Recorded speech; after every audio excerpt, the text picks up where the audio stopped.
All prisoners at USP Marion will be killed by the guards during a war or national emergency. That was the official top-secret policy of the U.S. government, I was told. The purpose of the policy was to protect the public from the Supermax security-level inmates.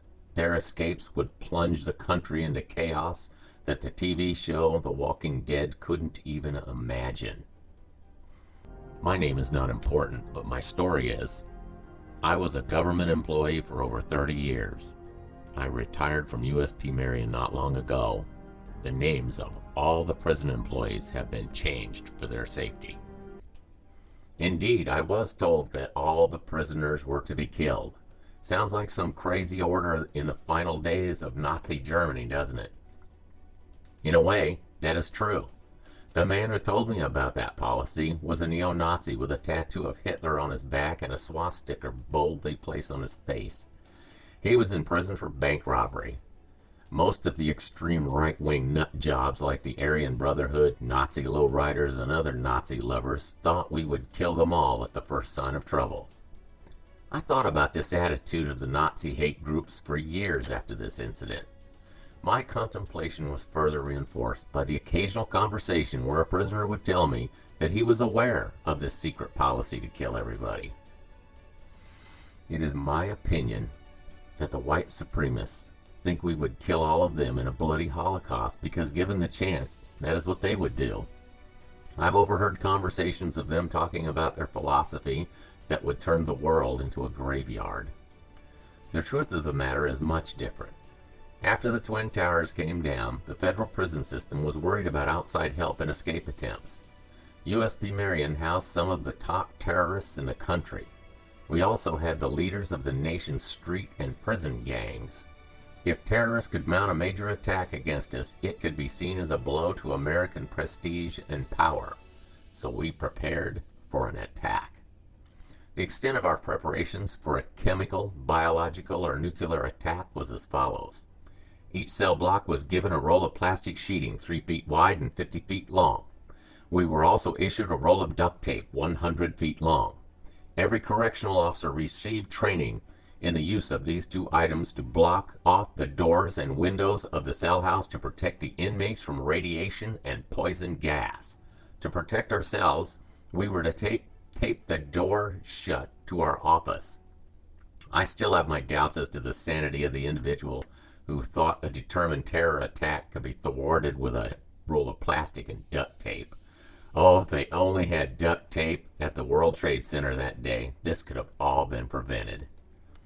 The Bureau has a history of ridiculous, ineffective preparations for disaster.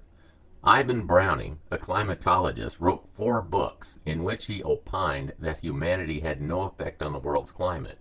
He further predicted that the New Madrid Fault would cause a major earthquake at USP Marion on the 2nd or 3rd of December 1990.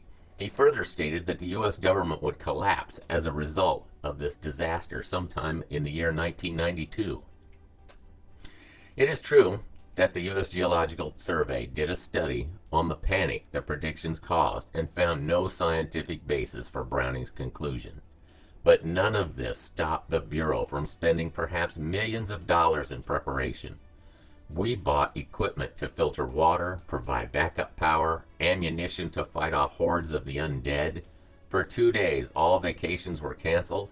Our hostage and sniper teams were placed on duty in position to defend the prison from come what may.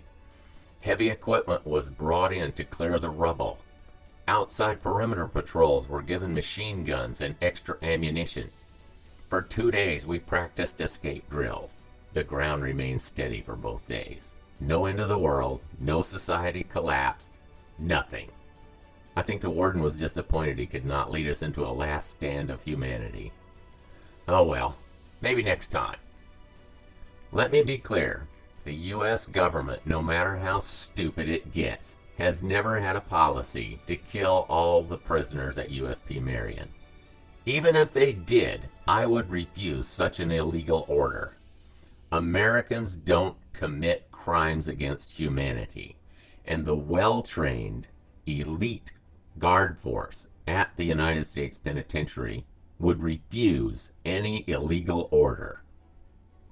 This story and others have never seen the light of day until now. Subscribe to hear more. If you liked this video, please hit the like button.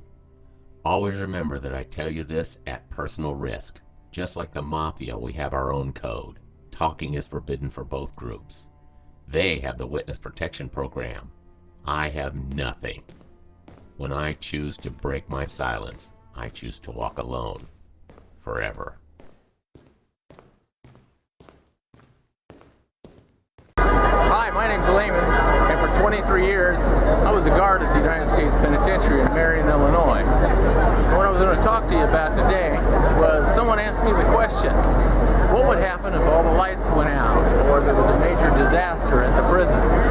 Well, here I am in Times Square, where it's as lit up as it ever is anywhere, and I thought I'd answer that question.